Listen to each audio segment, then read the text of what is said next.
Hi guys, it's Kathy. I hope you're doing well. We made it to Tuesday, right? Yes, we made it to Tuesday. For me, this is Monday. This is my Monday. I start work Tuesdays. We have off Mondays mostly. So Monday's a weekend for me. And yesterday, I don't know. It was an emotional day because it's Memorial Day and you remember. And you always remember. But today's Tuesday.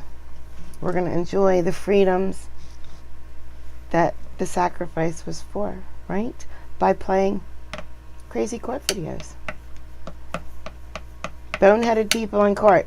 And I say that boneheaded because it's apparently a legal term, which we're going to find out later.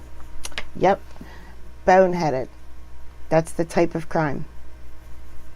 But not the first one. The first one, don't start punching a woman who's armed. I mean, women can carry too, you know. So if you're going to start throwing fists, this is what happens. Jared Reeves, 26M27. This is a Rio Blanco County case. He appears from the Moffat County Jail. Mr. Powers, are you able to represent Mr. Reeves today? And if so, can you waive further advisement of the arrest charge? Yes, Judge. I waive further advisement. Okay. Mr. Hershey, position on bond. Well, first of all, Your Honor, I did file two separate protect. Mr. Hershey and Mrs. Almond should have babies. Just saying. Sorry. Orders, and I talked to Ms. Smith. One had Brandy's last name is Gorman, the other one is McLean. If she wants to clarify that, or if she would like to clarify that, you could file either one, Your Honor. But certainly, I think the victim needs a full no contact order. I have a number of notes from her, including that she'd like to see a high surety bond, Your Honor. She also reminded me that the defendant's mother is a bonds person. So I imagine whatever we said bond at, he'll be able to post it if she's cooperative or supportive. Your Honor, I'm very concerned about this case. I think it was Judge Meyer who signed the warrant early this morning. I was awakened at 2:30 or 3 a couple of times by the sheriff. I don't understand I guess I don't understand domestic violence here, but these two are just friends. I don't know why the defendant would just hit a woman in the face, but that's what he did. She had a gun, Your Honor, and she apparently knows how to use it and held him until the police arrived, which is good. He could have gotten hurt. She certainly got injured in there. He does have a reason for punching a woman in the face. Don't worry.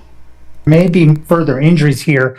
I know that Deputy or Under Sheriff Muxlow is still investigating. He may have worked himself into a felony should she have a broken bone in the face or a serious bodily injury. The defendant has a relatively serious criminal history, including bank fraud in 2018 when he was on federal probation, kidnapping in Craig in 2001, a bunch of traffic violation of protection order, drugs, and then a Grand County case of vehicle trespass and fraud, where I believe he went to prison, an Eagle County case with drugs where he failed to appear. He did go to DOC in 2012. Nothing that recent, Your Honor, but I'm not going to agree, and I agree with the victim. I don't think a PR bond for this violent an act is warranted, Your Honor. I'm going to ask the court to consider a higher cash surety bond. Again, this is just a senseless assault. You can't just hit people for no reason, Your Honor. There's no indication that he was defending himself. It's really outrageous. If his reason was actually reality, there's a high chance this never would have been charged. But certainly I understand Meeker is a small place. A full no contact order would mean absolutely no contact, and beyond incidental contact, he has to stay away from her. And if that's an issue, then I guess he'll maybe have to go to Craig. Thank you, Your Honor. Thank you. Mr. Powers, what would you like me to know about bond? Judge, I would just start by first commenting on there's no indication that he was defending himself. I would agree with that. I think just with a basic reading of the affidavit, I think that that's something that could very possibly have been happening. It sounds like arms were swinging about whenever he was just standing there. And then, Judge, the next thing I would note is that, yes, his mom is a bonds person. I think it's a little presumptive to say that any bond will be posted. I I do not know what his relationship is with his mother. I don't think the district attorney does either. He does start a job on Tuesday in the area for a trucking company. He's innocent. He starts a job on Tuesday. There is 0% chance my mother would bail me out. Zero. I would have a better chance with my father, and he passed away. And Mr. Reeves is indigent, so he's taking steps to get out of this rough position of being homeless and indigent. Obviously, if he was still stuck in jail on Tuesday, he would miss orientation for that job, and that would just leave him stuck in the same place that he is in. Again, I would note that especially after talking with Mr. Reeves, without getting into the facts too much, that this does seem like it is very possibly self-defense to me. And so, Judge, I would be asking for a personal recognizance bond. Again, it does not sound like any of the criminal history is terribly recent. No. For the record, Kelly, punching someone in the face is never legitimate unless it's self-defense. But I'm saying there's a high chance it wouldn't be prosecuted. Nobody would have called the police. And we're about to find out why. Your Honor, could we hear from Brandy about what she thinks, please? I know she was having some difficulty logging onto WebEx, but I see her there. Of course. Ms. Gorham, or if there's another name you prefer to go by, please let me know. Is there anything you'd like the court to know about bond or protection order? Well, my name, I just got married, so it's McLaren. I just haven't legally changed it on my license yet. So I filed two orders, Your Honor. High. Sorry, say that again? I think the bond should stay as high as it possibly could. Okay. Anything else you'd like me to know? That's it for now. Okay, thank you, Ms. McLaren. Mr. Reeves, and sorry, let me look at this affidavit really quick. I know it came in at like 3 o'clock in the morning. Sure did, Judge.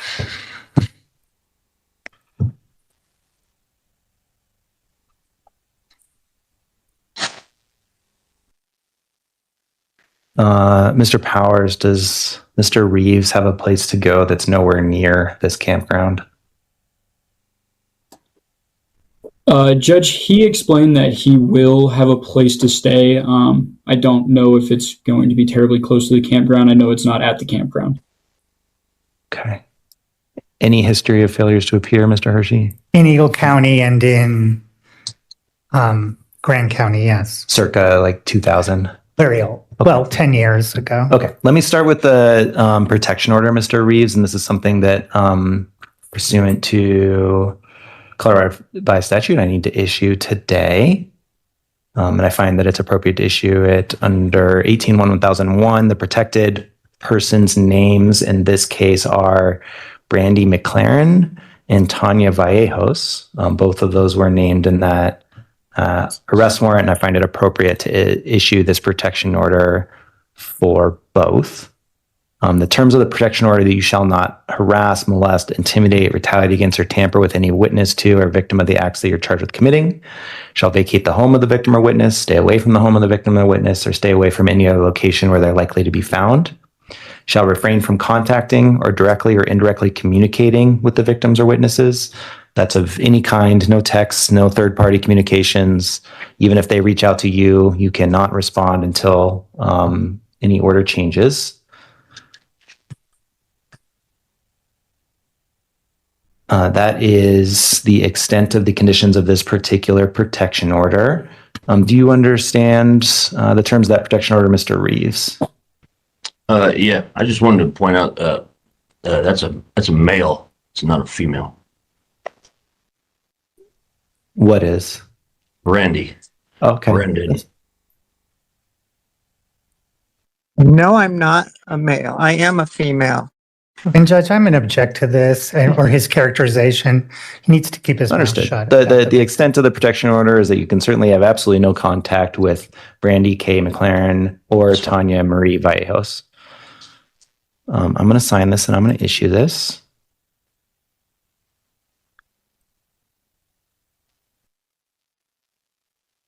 So ordered, if I can figure out how to do this. So Working at a bar for as many years as I have, dudes punch each other in the face all the time. Sometimes for no reason. Sometimes they make up a reason. Sometimes there's a valid reason. Like if your football team lost and the other guy rubs it into your face, you get punched in the face. Or, if you fight over a girl in the bar, you get punched in the face. Happens all the time. And not prosecuted. He thought she was a man, so he punched her in the face. In this particular case, given the nature of the allegations, and again, that is exactly what they are, Mr. Reeves, at this time. They are only allegations. When you say the Twitch isn't showing, do you mean the live stream or do you just mean the chat here? Because you have to, a couple people have to comment before it shows up. It just does. Yeah, that's the way it's set up. That's the way I set it up. And I'm not fixing it because reasons. Took too long just to set it up. But it's okay because I only have 3 viewers on Twitch and they're all Monica. So I don't see why I would spend a lot of time fixing it. It's just the only reason why I have it is because, hold on, I don't even have a good one ready, because we can do things like that and they're much better than YouTube. Everything about Twitch is better than YouTube. Everything. But that's fine. That's why. And I know I don't have the full picture. All I have is what is contained in this affidavit that involves an allegation of an assault and the history that was represented to me by Mr. Hershey. I'm not comfortable authorizing a personal recognizance bond in this case. I also don't think it's appropriate, given the misdemeanor allegations in this case and the age of your criminal history, to set a high bond. I'm going to set your bond in the amount of $1,000 cash or surety. I'm going to set a return date in front of Judge Edwards on his next court date, which is June 1st at 10 o'clock. If you're unable to post that bond, re-raise it. If you do post that bond, please follow up with the public defender's office, do an application, or make sure that you hire someone. Anything else, Mr. Powers, today? No, Judge. Anything else, Mr. Hershey? No, thank you, Your Honor. Thank you, Mr. Reeves, and thank you to the Moffett County Jail. Thank you, Deputy. Can we turn to Ms. Bowles? No. Kelly, thank you for the cheers. I appreciate it. I'm going to skip that one. Okay, this one's just interesting. Here we go. I like this one. Been in law enforcement?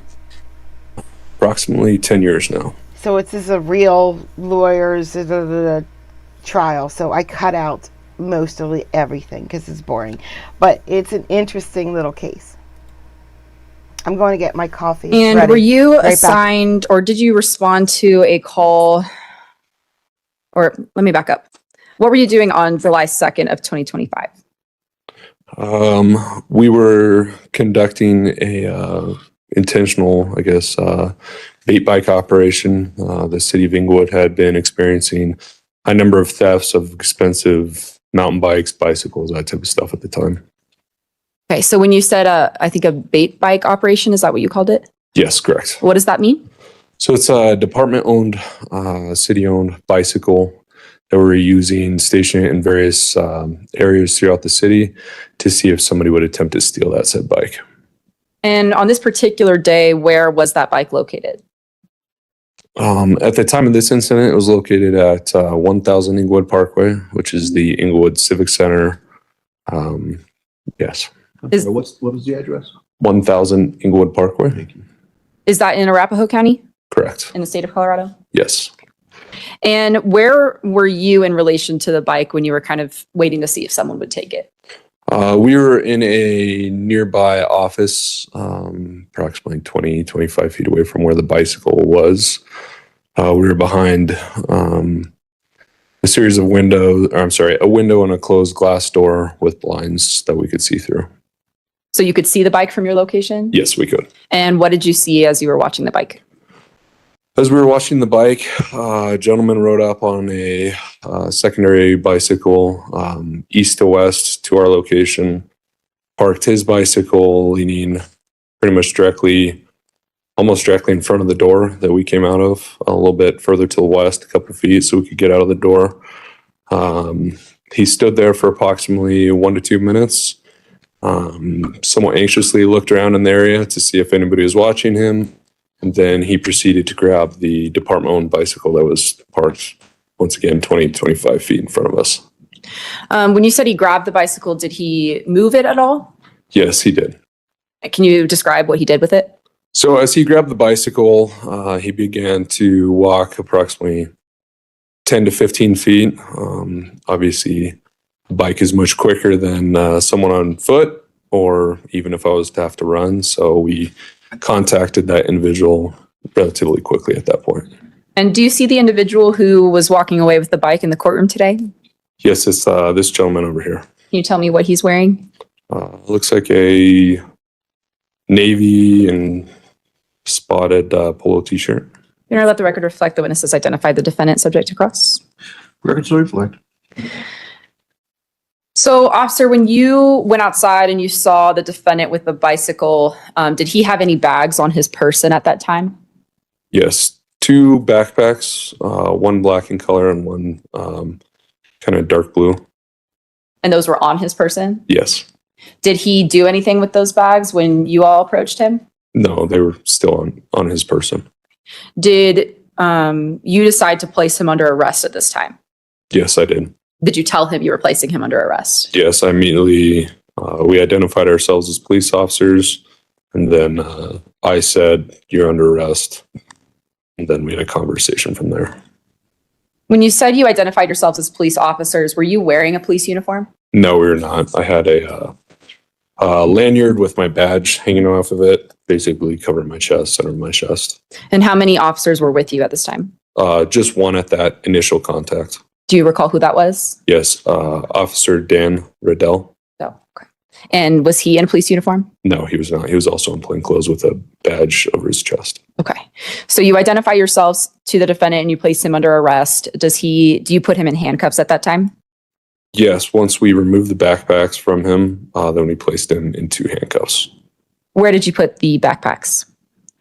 I set one on the ground closest to the City of Inglewood owned bicycle, and then I leaned the next one up against the concrete wall of the Civic Center next to the office that we were inside.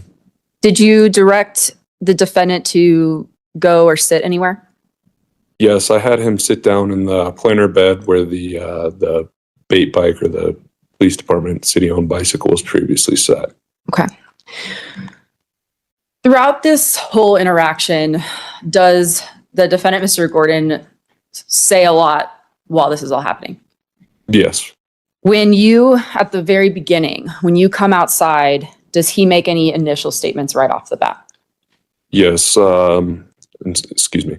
Yes, he initially said something along the lines of, "It wasn't locked up. I was under the impression I could take it." Okay. Did you ask him any questions to elicit that response? No, I did not. Okay. When he was handcuffed, did you read him Miranda at all at that time? No, I did not. Throughout this interaction, does Mr. Gordon continue to make comments like, I swear that was the rule. I didn't realize that this was the law, that if, it wasn't locked up, things like that. That's correct. And are those statements, are he making those statements in responses to questions? No. Does he at one point say something to the effect of, "I could have turned it into the library"? Yes, that's correct. And was that in response to a question? No, that was not.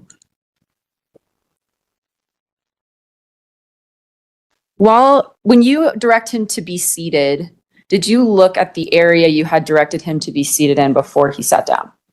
Yes. When I initially placed the bicycle in that planter bed area, leaning up against a tree, I looked around because, once again, that's where the bike was going to be positioned, just made sure there's no drugs, needles, nothing, firearms, weapons of any kind. Okay. And after he had been seated in that area, did you later see anything that had not been there before? I personally did not. However, one of my partners said yes. He witnessed the defendant fidgeting with his hands, and all of a sudden a small plastic baggie was below his hands. Are you referring to Officer Roberts? Yes, that's correct. Okay. That plastic baggie that was under his hands, were there drugs in that baggie? Yes.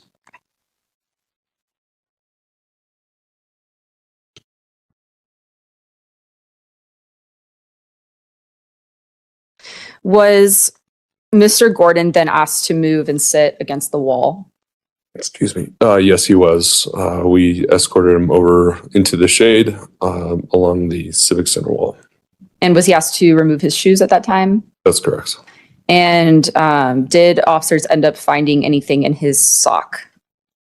Yes, that is correct. We located an additional bag containing suspected narcotics at the time in his right sock. Okay. Please, Ms. Dedebo. Does Your Honor have a preference in the order I address these? Not really. Okay.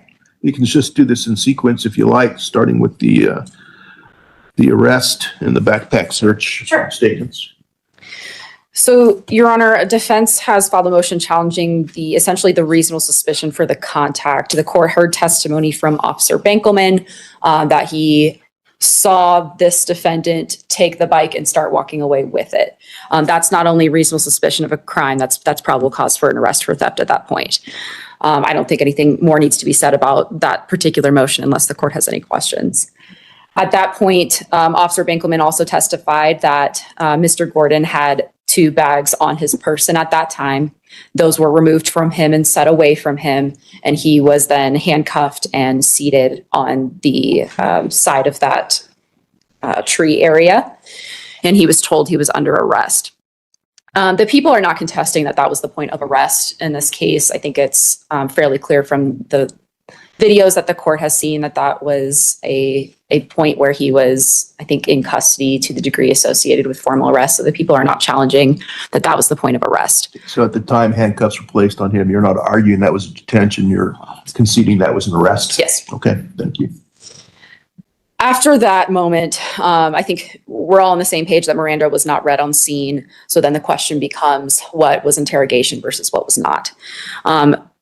As to that point, I think the body camera helps explain, kind of narrow out those points. I tried to point out the statements that the people think are not in response to interrogation. And I'm happy to make more specific records about those. Essentially, when he's immediately contacted outside the door, he starts saying immediately, well, it wasn't locked up. That was not in response to any sort of question from police. The people believe that was not interrogation. He also says, without response to a question, he says, I'm sorry. He says, I really didn't think that was the rule. I swear I thought that was the rule. I could have turned it into the library. I didn't think that was a crime. That's not stealing. Those were all statements that were made not in response to any sort of question by law enforcement.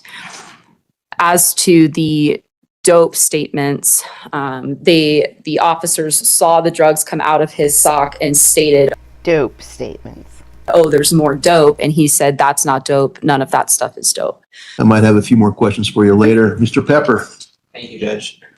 Judge, I'm going to begin with defense number 7 in regards to the stop. As the court's aware, an investigatory stop is a seizure under the U.S. and Colorado constitutions. I don't think there's any question that this was a seizure. He was stopped, immediately arrested, and immediately placed in handcuffs. For an investigatory stop to be constitutionally permissible, 3 conditions must exist, as the court's aware. First, there must be a reasonable suspicion that criminal activity has occurred, is currently taking place, or is to occur imminently. Second, the officer must have a reasonable objective that justifies the intrusion. Third, there must be a reasonable connection between the scope and character of the intrusion and the objective of the stop. Judge, I'd argue that there was not reasonable suspicion that criminal activity has occurred, is currently taking place, or will occur immediately. The reason I make that argument is because what the police were able to observe was essentially Mr. Gordon walking off with a bike or taking a few steps with a bike. That action alone, Judge, I'd argue, is not a criminal activity if he didn't plan to essentially keep it for himself, or if he didn't plan to deprive it of somebody else for a period of time. Mr. Gordon made his intentions known that he was planning to turn it in. I'd argue without that piece of information, without really knowing his mental state, there couldn't have been reasonable suspicion to stop him. If the court disagrees, I'd argue that the will also fail to meet that second prong. An officer must have a reasonable objective that justifies the intrusion. And I'd make a similar argument for the third prong, that there was a reasonable connection between the scope and character of the intrusion. For essentially taking a bike, to place him in handcuffs, to essentially stop him, to essentially pat him down and all of that sort, I'd argue is completely unreasonable. So I'd ask that the court grant defense number 7, as I don't believe there was reasonable suspicion. In regards to defense number 8, search of the bags, the judge, I would disagree with the people's contention that Mr. Gordon didn't have standing to object to both searches of the bags. Essentially, the items that were found in both the bags are leading to the charges that he's currently facing. So I think if the items in the bag are being attributed to Mr. Gordon, he certainly has standing to object to the search of both of the both of the bags. Judge, I think the people are resting a lot of their argument for the search being appropriate on the fact that it was Englewood Police Department policy that made it okay for them to search the bags. And I have to disagree. Just because something is department policy doesn't necessarily make it right or make it reasonable under the law. I'd argue, Judge, that it was a search incident to arrest. However, I don't believe it was an appropriate search incident to arrest. While those 2 bags may have been found on Mr. Gordon's person, they were immediately removed and they were taken away from where he would have been able to reach them. The first bag, I believe the first officer testified, was approximately 15 feet away from where Mr. Gordon sat in handcuffs. The second bag was even further. It was approximately 20 to 25 feet away from where he was. This is certainly outside of Mr. Gordon's wingspan. He certainly wasn't within lunging distance, as he certainly can't lunge that far. He didn't attempt to reach. Welcome to Twitch V. You can say more things over there than you can say over here. Like YouTube sucks. You can say that, people often. I think that is our most Twitch. YouTube sucks. Kelly, thank you for the flower from the Jules. Thank you. For the bags, he didn't attempt to get those bags. I'd also argue that at that point he was under arrest for stealing of a bag, or stealing of a bike.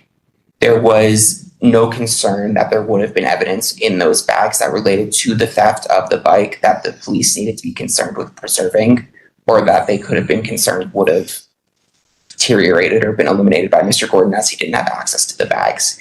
Therefore, I don't believe it was an appropriate search incident to arrest, even if it is department policy to search the bag later on. I don't believe in that moment they had the authority to search the bags, and therefore I'd ask the court grant defense number 8. In regards to the Miranda involuntariness motions, starting with the Miranda motion, I believe that essentially every statement made by Mr. Gordon prior to being advised of his Miranda rights was certainly made in custody. I don't think there's much of an argument that he wasn't in custody. He was in handcuffs. He was certainly not free to leave. Both officers stated that he was detained, that he was under arrest the moment police contacted him. So I don't believe there's any argument that he wasn't in custody at that moment. Yeah, there is a distinction between being detained and being under arrest, which is custody, which would require the invocation of Miranda. But I think the people are conceding that he was arrested immediately. Sure. And I'm happy to go into the factors. Crystal, welcome to Twitch. By the way, with Twitch, I'm not asking you to, I'm just giving you, if you see ads on YouTube and you're tired of seeing ads, if you have an Amazon Prime account, you get to subscribe to one channel on Twitch for free each month. So you can subscribe to Court Vibes on Twitch and you can watch it without any ads. Being in custody, I don't believe it's necessary, but I'm happy to do that if the court. I think that's established. Okay. I'd argue that these were also in response to officer questioning. As the court was able to see by watching clips of the body cam, and as the people admitted, this was a large back and forth conversation. I would say argument, but I'll get into that in a few moments. Essentially, every statement, with the exception of maybe the first utterance by Mr. Gordon, was sort of made in the process of that conversation with officers. Officers admitted that they did ask Mr. Gordon questions. They did ask follow-up questions to Mr. Gordon's statements. So I'd argue as a whole, under the totality of circumstances, it is essentially a interrogation, that his statements that were offered, even if they were spontaneous, as the people claim they are, were essentially in response to officer questioning, officer actions associated with that questioning that later led to different questionings. I don't think they can really be parsed through and separated. I think it's one big interrogation. And since he wasn't Mirandized when he should have been, I'd argue that every statement made by Mr. Gordon prior to being advised of his Miranda rights at the hospital should be suppressed. Moving. So the police on purpose set up a sting to nab a criminal who is stealing bicycles on purpose. So they know exactly what they're doing. They do it with intent. Now, just so you know, every single bicycle through the years I've purchased for my children has been stolen. Some of those could have been my sister, I don't know. But all I'm saying is the police did this on purpose. Somebody comes along and steals a bicycle. They put him in handcuffs. And then they don't read him his Miranda rights. This is 2026.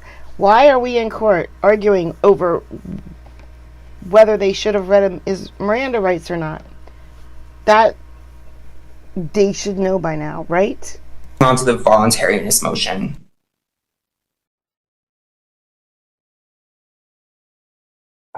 Judge, I'd argue that Sherry, welcome to Twitch. Statements made after Mr. Gordon was threatened were certainly involuntary. He was told essentially by officers twice that if he were to kick an officer, they would ruin his day. I don't think that there's any question that what the officers meant or what they said could not have been pursued as a physical threat. I think it's particularly... It was a physical threat. If you kick an officer, guess what? They're going to ruin your day. That's all facts. That's a threat. That's going to happen. Noteworthy the fact that less than 12 hours before Mr. Gordon had been in the hospital after suffering from an assault and had an eye patch on, which the officers were aware of at the time. So I think that heightens any threat of physical harm, as Mr. Gordon had essentially just gone through that. While that obviously is not connected to the police at all, I do think having that knowledge essentially elevates that threat, as I noted. Judge, it's obvious that Mr. Gordon was in custody throughout the duration of his interactions with the officers, so I'd argue that weighs in favor of the fact that he was making these statements involuntarily. Whether he was aware of the situation, I'd argue he was aware of the situation, but wasn't aware of sort of how it was going to progress, as he did ask questions about that. Thank you. Mr. Pepper, you argue that there was no reasonable suspicion.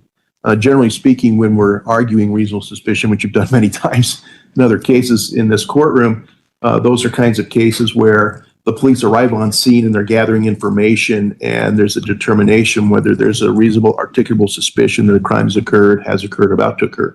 Here, the officer observed directly the taking of the bicycle, setting aside what was inside the head of your client. Is that not just probable cause? Doesn't it just rise to probable cause at that point? Judge, I'd argue that it doesn't. I think that I understand where the court is going with the point, but I don't think you can necessarily separate what was going on inside of Mr. Gordon's head in this specific case.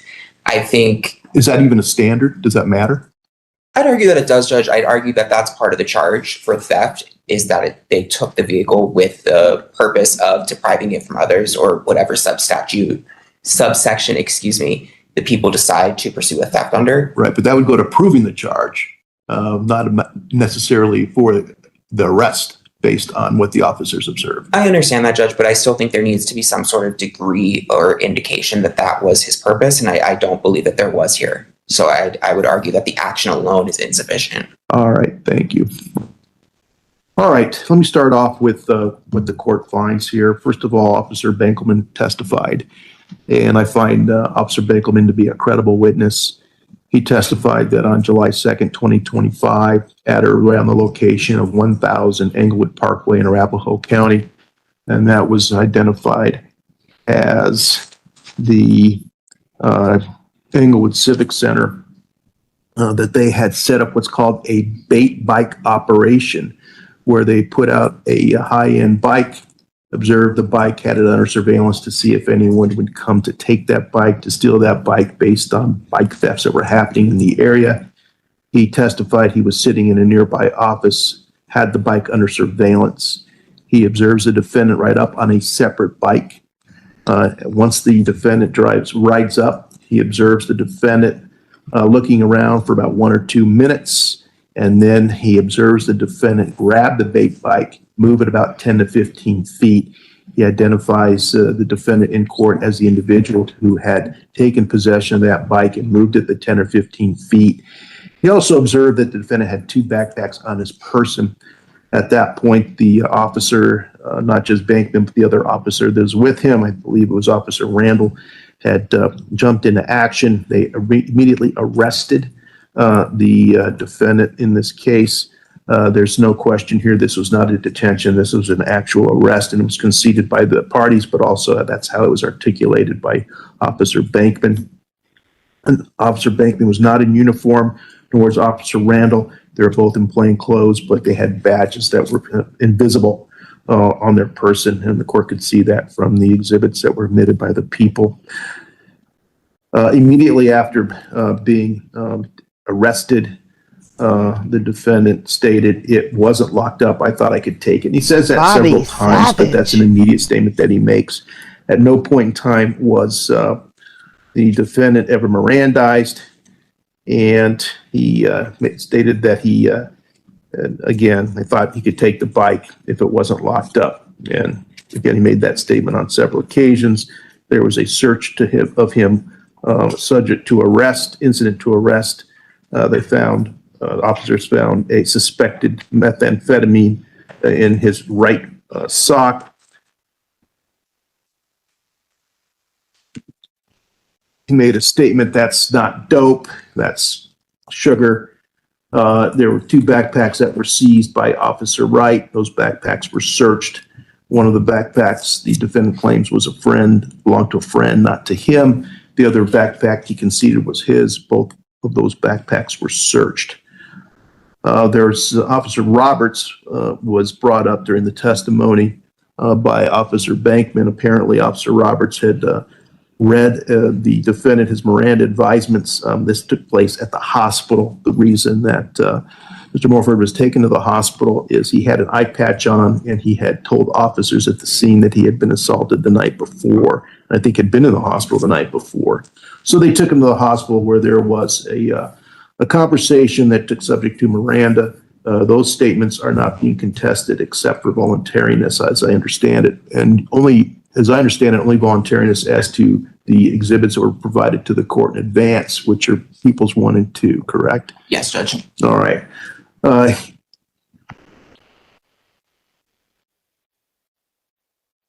That essentially is the testimony of Officer Bankman, and again, the court finds that he was credible. It was also brought out on cross-examination by Mr. Pepper that the bike that the defendant was riding, his bike, was not a stolen bike. They thought it was stolen initially. There was some conversation about that at the scene, but it was not determined not to be a stolen bike. The court also heard from Sergeant Wright. Sergeant Wright is part of the impact team, has been on the force since at least 2021. He testified under oath. The court found Sergeant Wright's testimony to be credible.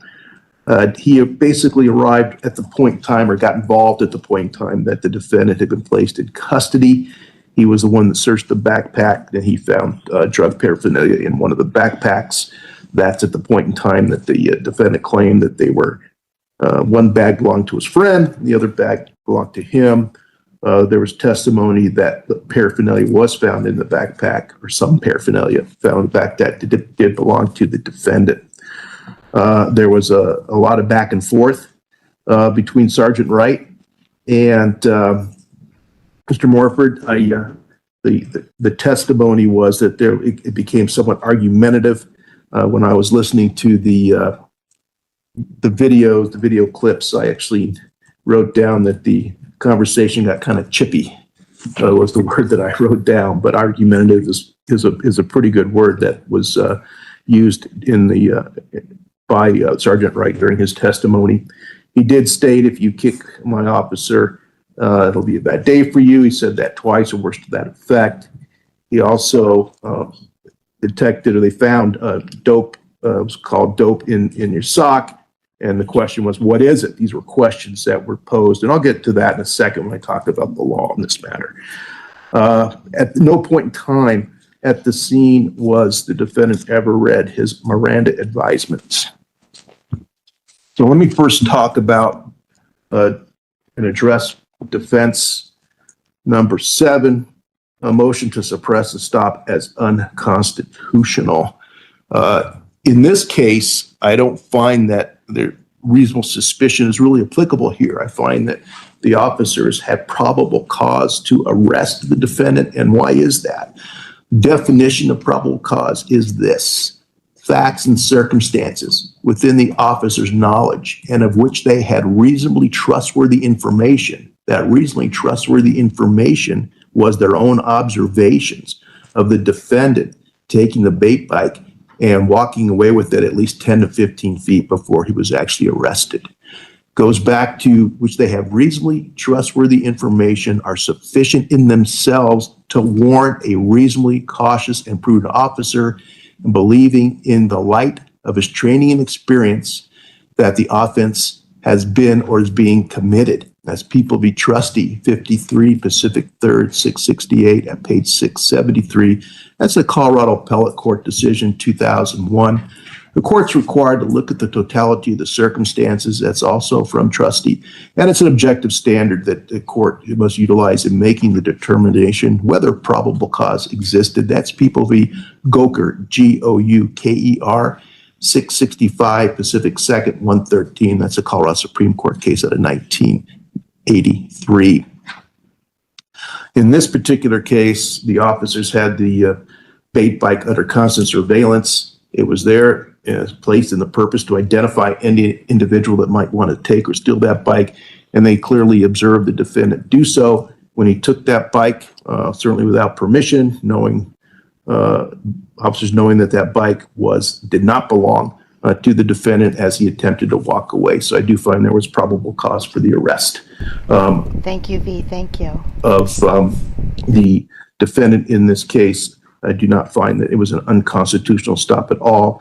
The motion to suppress the stop is unconstitutional. Defense 7 is hereby denied.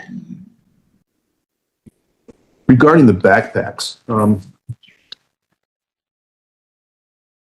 regardless of whether the defendant had standing, which I find he did have standing to contest the search of both backpacks. Clearly one he claimed was his, one he said wasn't his, but he was in possession, controlled that backpack at the time he arrived on scene.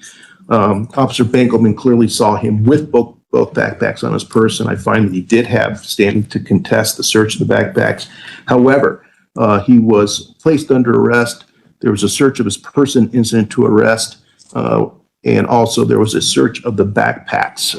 I find that the search of the backpacks was a proper inventory search.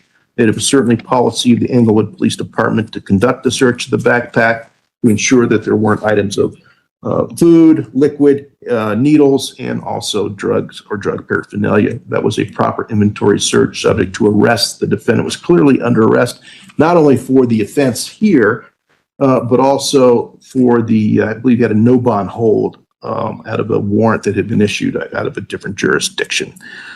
So clearly that was an inventory search, and I find that the search of the backpack was lawful.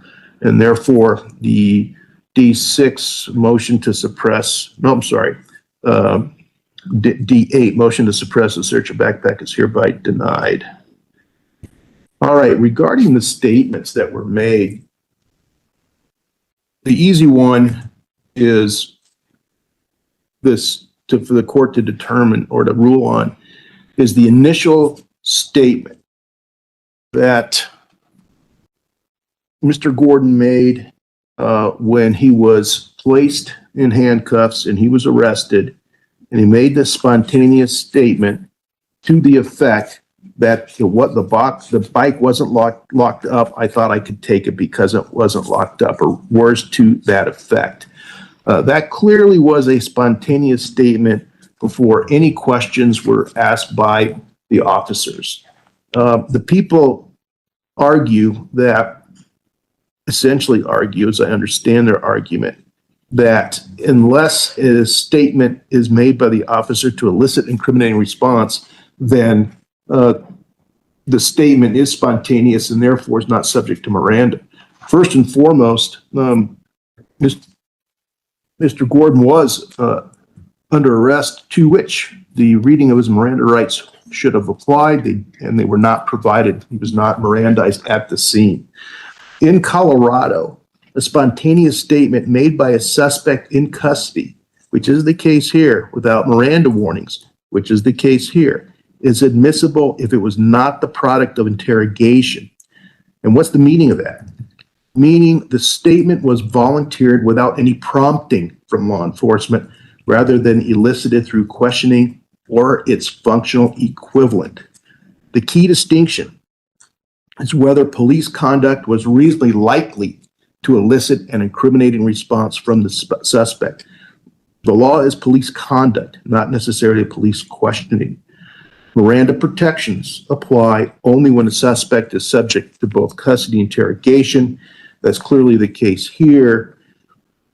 To protect a suspect's Fifth Amendment right against self-incrimination, Miranda prohibits the prosecution from introducing any statement produced by custodial interrogation unless police precede their interrogation with certain warnings. That's Eflin v. People, 240 Pacific 3rd, 868. That's a 2010 case. Now, Miranda does not prohibit the use of a suspect's volunteered, non-compelled statements. That's People v. Wakefield, 428 Pacific 3rd, 639, a 2018 case.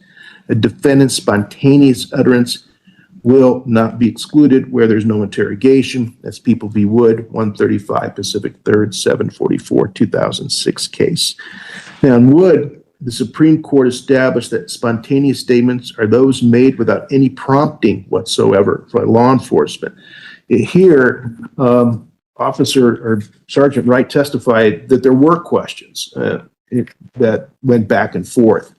When the statement was made, "Oh, there's dope in your sock," or words to that effect, that's a prompting by Sergeant Wright pursuant to Wood.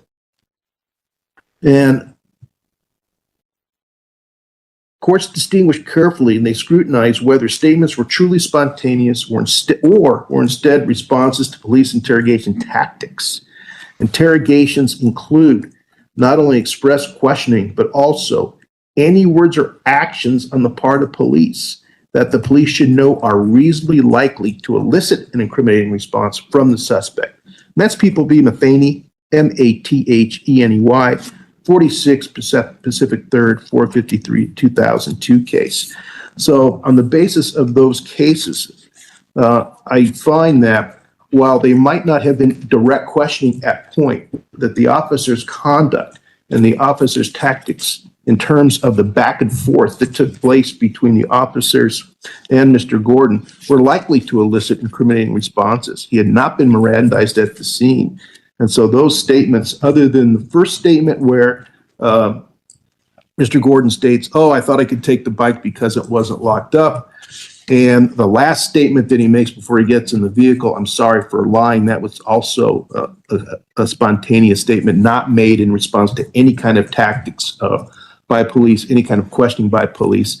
Those statements are spontaneous statements, and we'll talk about voluntariness in a second. But the statements that were made in between those two statements and the give and take that took place and the concession by Sergeant Wright that there were questions that were asked, do you have dope in your pocket? What is it? Those questions clearly were designed to elicit incriminating response from Mr. Gordon. Those statements are hereby suppressed. There, I cut the rest out. We got what we needed. They set up a sting operation. They handcuffed him. They did not Mirandize him. No, they weren't interrogating him. They were just arresting him. But they didn't Mirandize him. So anything he said, gone, except for that first statement. They can't use any of it in court. So yeah, the law says that that until you interrogate them, you don't have to read them the Miranda right, but guess what? They didn't. And now they can't use any of those statements. None of them. They did this. They spent the money to do this on purpose. And then they didn't Mirandize him. Why? Why didn't they just Mirandize him? They knew they were arresting him. They knew when he touched that bike that they were arresting him. Humbert?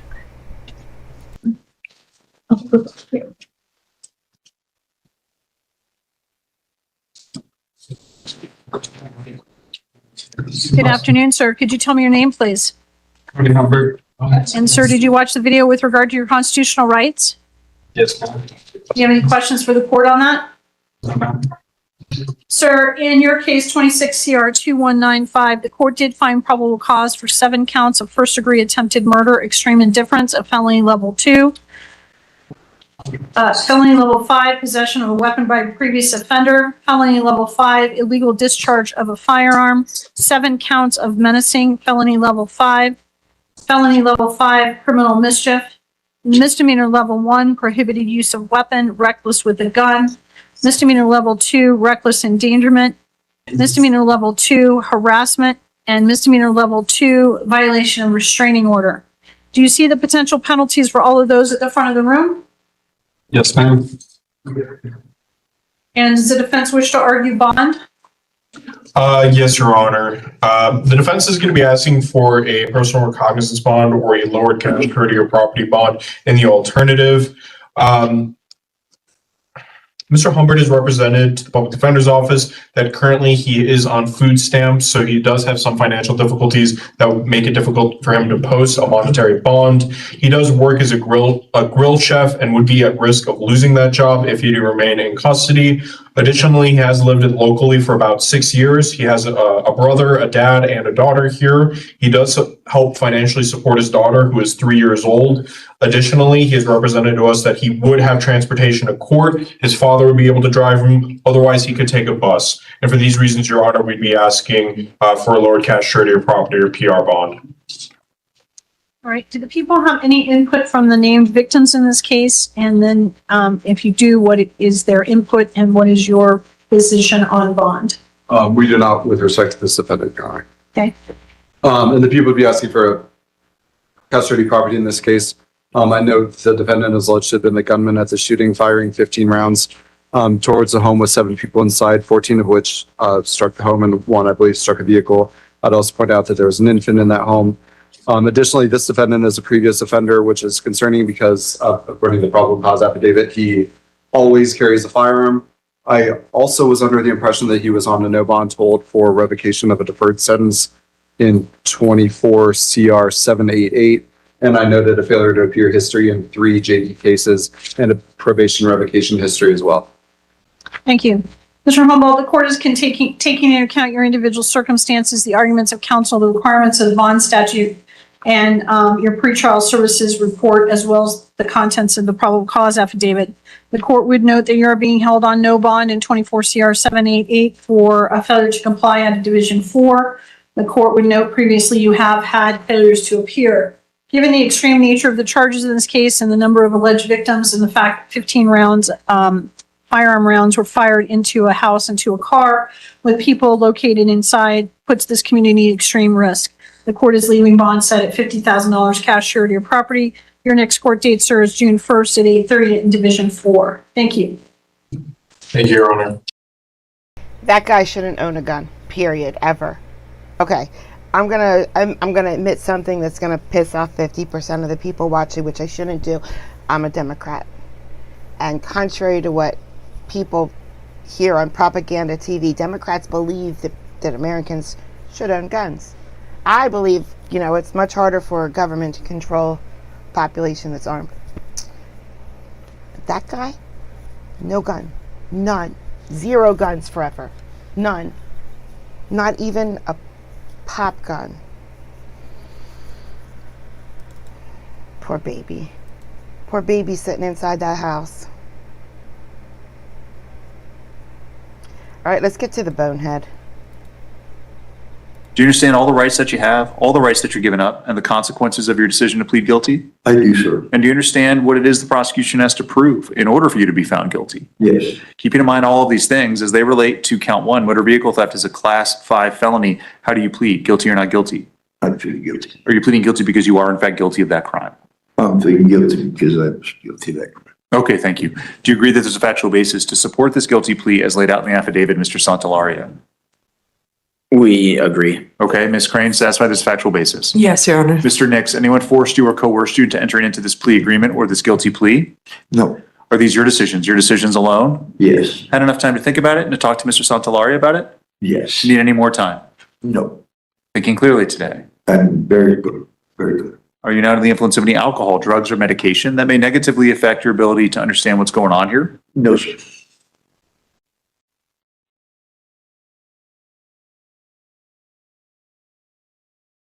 And has anyone made any promises to you, any guarantees to you in order to get you to plead guilty here today that we haven't discussed or that are not contained within the plea paperwork? No, they haven't. I'll find the defendant is knowingly, intelligently, voluntarily entered into this plea agreement and this guilty plea. He has a full awareness of the rights that he's giving up by doing so, as well as the potential consequences associated with the same. These are his decisions alone. There is a factual basis to support the guilty plea. Are we waiving a PSI? And have you talked about that with your client, Mr. Santalaria? If you need a minute, I can give it to you.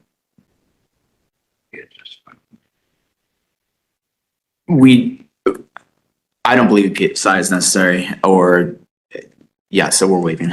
Okay, and that's what you want to do? Go straight to sentencing, give up? Absolutely. Let's get this done. Okay, all right. Ms. Crane, ready to go forward with sentencing? Yes, Your Honor. All right, Mr. Santalaria, your argument whenever you're ready, sir. All right, Your Honor. I don't think the facts have been discussed here with you yet on this case. I think they're important. Yes. Just for kind of everything for context, right? So, look, I think Mr. Nix. Listen, we don't get the facts in any other case, so why should we get the facts in this case? Ms. Crane, yourself, myself, everybody in here would agree this is one of the more boneheaded things that Mr. Nix has done. It's been a lot of boneheaded things. Yes. This in particular, I'm from Kansas. I like country music, but this would go right along with some kind of an old country music song. He borrowed a tractor. He went to go get a car from a deal that he thought had gone wrong. Turned out to be the wrong car. He hitched it to a tractor. He tried to take it away. And in realizing what he had done, he came to this sudden realization, and I don't know how to get a car off of a tractor or onto a tractor, but it fell off or whatever, and it caused some damage to the car. So there's restitution in this case. He's perfectly willing to pay whatever restitution is necessary to make up for this. Ultimately, the car, I don't think was worth more than a few $1,000s. Maybe the damage is less than that. So I think that the context of the damage and that this being a property crime is relevant in the overall circumstances of this case. I also think that the amount of time he had it, by his recollection, he says, maybe less than 5 minutes. I don't know with the way that the police report makes it sound like it might have been longer than that, but he does not think that he had the car for very long on the tractor. Now, I will say, look, he's been in custody here for a month or so. Things have been going, I think, as well as possible for him. He's been on a model inmate during that time. He's got trustee status, is what he tells me, which gives him some privileges to work in the kitchen. He's involved in a 12-step program with the Mormon Church. I'm sure that the court knows about his past history and issues with drugs and its effect on his criminogenic behaviors. So we also know about his value in the community, and Pat Sturtevant has come up to you and told you about how great of a worker he is and how much value that he adds to her farm and her ranch. And when we talk about this, we just went through a 4-year DOC sentence with him, a month ago or so. And I think that, and so my ask is to run this concurrent to that, okay? That's the agreement, yep. Well, yes. I would, well, to run the 4 years concurrent. There is an additional, it's up to 6 is our cap on You this. want 4 years. My ask is to run it concurrent with, okay? And so my thought on this, and from your perspective, is you're gonna say, well, what's the punishment then? Okay? That's right. Okay, so here's where, look, first of all, we've got the obvious punishment of, we have restitution. All right, that's probably not the biggest one that you're concerned about. But I think, and I can't read your mind, right? But Ms. Crane would say I'm an open book. it might be, maybe I'll get to know you better or whatever, right? But look, I think and I know it was mentioned in his DOC sentence that there was an open case. So in a sense, it did compound his exposure in that sentence, okay? And so in a sense, that was part of how we reached that 4 years already. So there has been a punitive element to this already. So let me be clear. I don't think I mentioned his open case at all in terms of the sentence I imposed. And I certainly didn't punish him in that case based on something he had not yet been convicted of. So I understand you're talking about behind the scenes discussions and things like that. I know that it was mentioned that there was an open case, and I don't know if it was, look, I'm not gonna say it was a direct impact, okay? It was zero impact. Okay, and zero is fine, zero is fine. The argument that I'm making is that maybe it was and maybe I'm wrong, okay? So, okay. Either way, he did have an open case in that sentence when the sentencing happened and it was discussed. So, look, I am asking for it to run concurrent for the reasons I've already stated. And just to limit it to 4 years. Now, look, 2 years I think that's the maximum that you can go on our agreement. You know, for something, again, we have talked about the boneheadedness of this, about it being a property crime, about the amount of time he had the car, about the realization of what was happening. But for that, I think is a lot. I think there is, even if you're not going to agree with me to the 4 years, I think there is also a middle ground of adding 6 months to a year that's reasonable. So I appreciate any consideration in that range. Thank you. Thank you, Mr. Santillari. Miss Crane. Your Honor, I have pulled up on my computer. This was actually captured on a Ring camera. The relevant portions are about 90 seconds. Why don't you plug it in? Oh, yes, I can plug it in now. And then we're probably going to need you to make a copy of this and add it to the file. No problem. And the copy's been put out in discovery, but I could use one for court.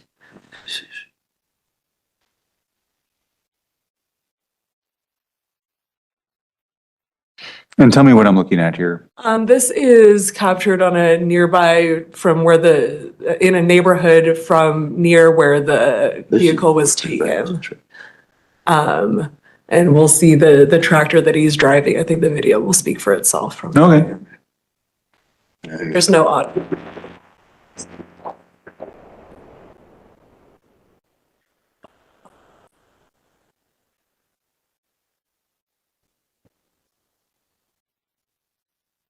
Did he blow out the back window there? It was up right there, but when I turned the corner. Oh, okay. I changed up on the bumper, but No, it looked like you crashed into the back of it when you stopped right there, but maybe you crashed into the back of it at some earlier point in time yeah, too. but I have broken it. Okay. I don't mean to laugh. Never seen myself on video before either. That's really makes me glad I'm not. Yeah, like I said, I don't mean to laugh, but that About was 3 blocks from where We don't need a reality show of Nick's after he gets out of glad you had PSC. that. I mean, the people would agree with Mr. Santillari's characterization as a generally boneheaded series of decisions. So if I understand this correctly, he thought he was getting someone else's car? I thought it was mine. I had a problem. I have to tell you about that. My vehicle just like that. A friend of mine, and then I got arrested when I had bar violation with you. I was driving that vehicle. Yeah. And I called him, I've known him for 30 years, to come and get the car off the interstate, How high were you when that happened? Oh, I was coming down off of my first relapse for 2 years. So. Okay, yeah. And then he didn't he took the car and wouldn't give it to me. And then, Well, you're going to get a chance to explain all this. I mean, let Ms. Crane make her argument, but yeah, I mean, it is consistent with what your attorney just explained to me. And like I said, I didn't mean to laugh when I was watching it, but it kind of matched up perfectly with what your lawyer said. And, you know, it's a real consequence to these folks who actually are the rightful owners of that car, who are probably not going to see much money from this, given the sentence you're about to do. But go ahead, Miss Crane. Sure, Your Honor. Yes, no one's contesting that this was an extremely expensive vehicle, but as Your Honor just noted, it had real value to the people whose vehicle it was. You know, there's a certain level of, again, the actions described, even if this is a scenario where Mr. Nix thinks he has a right to this car or is upset about a deal going wrong, I'm not sure how any of that really justifies that response with damaging the vehicle. We're in broad daylight, abandoning the vehicle in the middle of a neighborhood, and all of this while he is on a felony bond and has other cases pending and every reason to comply with the law. So I am asking the court to impose the full 6 years in large consideration for his bond status and just these series of decisions. I do have a restitution motion that I will be filing, but I'd ask for that to be reserved today. I'm just asking the court to accept. Give me just a moment.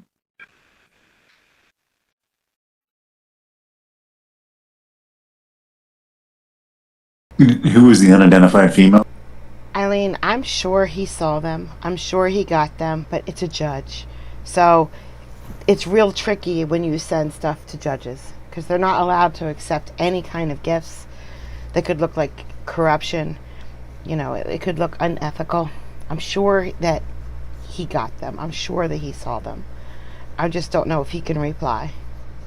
Well, let me find out. Is that in the affidavit? I haven't read that all the way. The affidavit says her name is Patsy, Your Honor. Patsy. Oh, is that Miss Studeberg? Oh, it is. Yeah. I believe so, yes.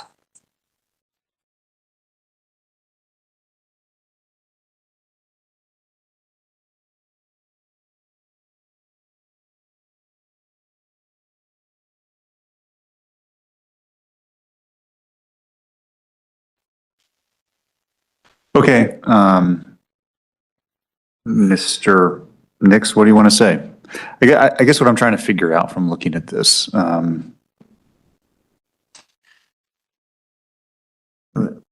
some reason, I feel like this affidavit is a bit confusing to follow, but I think it's more me I think you forgot a couple H's. trying to read it. I would agree. It is kind of, which I felt like I should have burned the video prior, provided it to the court prior. The video kind of adds, it is a confusingly written affidavit. It's like, I mean, the end of it kind of makes sense. What? Yeah, but that's not what you say. Don't you say super? Super, Kala? You want to say super. We say super. So you spelled it like we say it.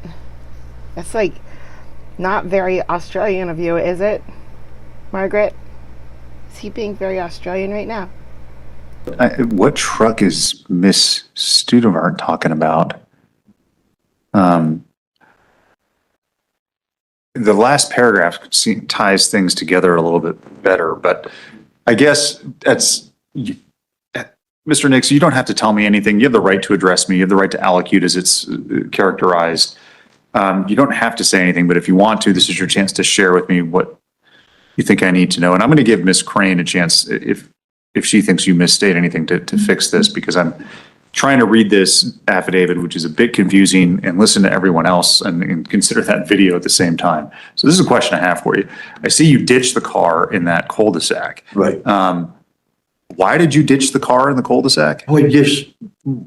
I probably went 10 feet and I just looking at the lady, it must be Alicia Silva, I guess, and so there's a man with her, and what I'm doing, and it just, I had this, all of a sudden I was realized what I'm doing. What this looked like, even though I still thought it was my truck, I couldn't just go and just take it like that.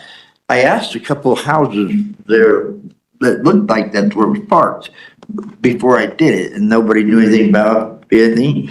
They didn't know what the truck was doing there or anything else, and so I was pretty aggravated, but I didn't even go 20 feet, and I knew I needed to just set it down, and I crossed D&a-half road and went into that cul-de-sac. It was just, I didn't go 2 blocks, and I hooked it. I pulled in there to unhook it, just trying to get out of there, I just realized maybe for 25 minutes there, I must have, before and after, that's about how long I had the tractor, I must have thought I was going to be a car thief. I'm definitely not cut out to be a car thief. I just realized what I was doing and I set it down. Okay. Anything else you want to tell me, sir? I was going to try to interpret the police report here if you still need this, because I think there's a mention of a Dodge that's kind of irrelevant that confuses things. Is that where you're? I was confused about the Dodge, and is that the truck that Miss Studeron was? The Dodge is, I don't even know what, it's irrelevant. It's not, it's somebody else's truck. That's, I guess, Patsy's, right? Yeah. Okay. Sure. Yeah, that's what I thought. Yeah. And I didn't understand why that was in there. Yeah. And then I understand that, but that wasn't supposed to leave her property. She didn't want to press charges. He took that truck to go get the tractor from the buddy that he ultimately used to hook up this car. And then where I also got further confused, because it's written, like I said, somewhat confusingly, then he ditched the car, and I guess it was because If you're my buddy and I'm about to go steal a car that I think might be mine, and you're my buddy, you would stop me. You would say, no, don't do that. You're on probation. caught him kind of in the act, and we're like, what's going on? And then also because of what he just explained, his kind of realization that he had just stolen someone else's car. Yes. A giant farm tractor. So go ahead, Mr. Nexus. Anything else you want to tell me, sir? I really appreciate you taking the time to get this done today. I'm sorry I'm sorry that woman behind me. Yeah. She's still in my corner and she needs me home bad. And look, we could just get this done and get back to a production. Can you imagine if YouTube would have ate that comment?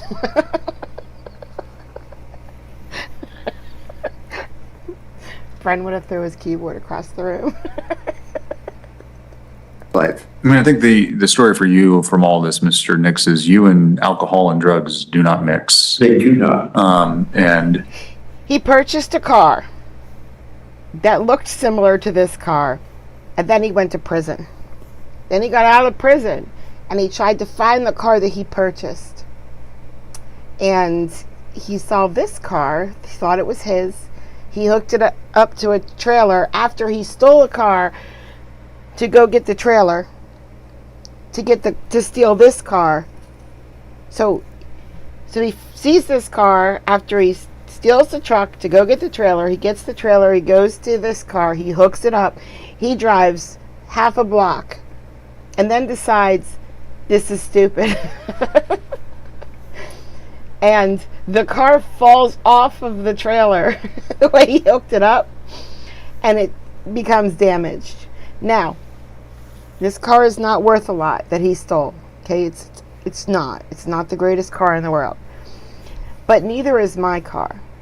And if someone stole it and damaged it, and then I don't have a car at all anymore, I would be screwed. Like, I'm already screwed. I'm already very, very, very highly screwed right now. If my car got stolen and broken, that would be really, really. So I'm glad I don't know this guy, because I don't want him stealing my car. At the end of the day, you've made a lot of remarkably poor decisions because of your, as you put it, relapse over the last few years. And that's why I said, how high were you when you did this? Because there's not really a world in which I can imagine you engaging in this conduct if you weren't under the influence. Yes. Now that I don't believe. I believe he would have done this whether he was high or not. And I think that's where you were at the time. So, of course, there's a consequence that comes with your actions. I'll get there in a moment. And I'll make my findings as follows. I'll accept the plea agreement that's been reached between the parties and our judgment of conviction as to motor vehicle theft, a class 5 felony. Restitution is owed. And I'll give the prosecution, as agreed to by the parties, 62 days from today's date to fix it. Mr. Nix has been in custody since February 3rd of this year. So if someone wants to run the day calculator and tell me how many days that is of pre-sentence confinement credit, that'd be great. And include the first day and the last day. You've given up your right to ask me to modify or reduce the sentence I'm imposing under Rule 35B. You did that in the other case, sir. I denied it pretty quickly. If you do it again, in this case, the result is going to be the same. But you do retain the right to appeal the sentence I'm imposing. And if you want to do that, you need to do that within 49 days of today's date. The protection order is going to remain in place during the life of the sentence, but any prohibitions on drugs, alcohol, firearms, and the like are vacated. You're going to be prevented from possessing or consuming those things anyway. It's just a matter of ministerially taking care of that protection order, cleaning it up. 2 years of parole will follow your sentence to the Department of Corrections. I'm not going to impose any fines. Fees and costs be calculated by the clerk. I have 108 days, Your Honor. 108 days of pre-sentence confinement credit are noted. As I've told you before, and as I'm required to tell you by law, the amount of time you serve in prison is unlikely to be the full sentence I impose here today. Can be and likely will be reduced by your behavior in the facility in which you're placed, your accrual of good time and earned time credits. The better you do in prison, the sooner you'll get out. But more importantly, the better off you'll be as a person. I've considered the arguments of counsel to file, the video that I saw. I've considered the purposes of sentencing, which are to promote responsibility, deter you and others from engaging in similar conduct, punish offenders where appropriate, rehabilitate offenders where appropriate, and to impose sentences that are consistent among offenders similarly situated, but also one that's designed to meet your unique needs. I consider all the good and the bad of an offender when fixing a sentence. I'm going to impose 5 years. I think that's the middle ground here. An additional year of incarceration for what I think to be a not insignificant, but certainly, as your attorney put it, I think aptly boneheaded decision. It might not be the most expensive car, but to these folks, it mattered a lot. And a vehicle is something that individuals need, whether good, bad, ugly, or anything in between, to get their kids to school, to get to medical appointments, to get to work. And Absolutely. When you take something like that away from them, or you damage it in such a way that it's practically inoperable, it can have tremendous impacts. So the value of the car itself is something the court considers, but in a lot of circumstances doesn't have a lot of weight. It's what that car meant to the folks. And because of that, I don't find it appropriate to simply not impose any consequence for this conduct. On the other hand, I don't find that we're quite at the maximum possible sentence for this offense in the aggravated range either. So there will be a punitive consequence. It's for the reasons I've stated, and it's after consideration of all those purposes of sentencing. So you're remanded to the custody of the sheriff for delivery to the executive director of the Department of Corrections to begin serving your sentence. Anything else we need to take up today, Mr. Santalaria? Nothing else from defense. Thank you. Okay, Ms. Crane? No, no, thank you. All right, Mr. Nix, like I said, drugs, alcohol, substances appear to be a big problem for you. Thank you. You're gonna get out sooner rather than later. Good luck. He got 5 years. 5 years. Thank you. Thanks. All right, bye-bye. Bye-bye.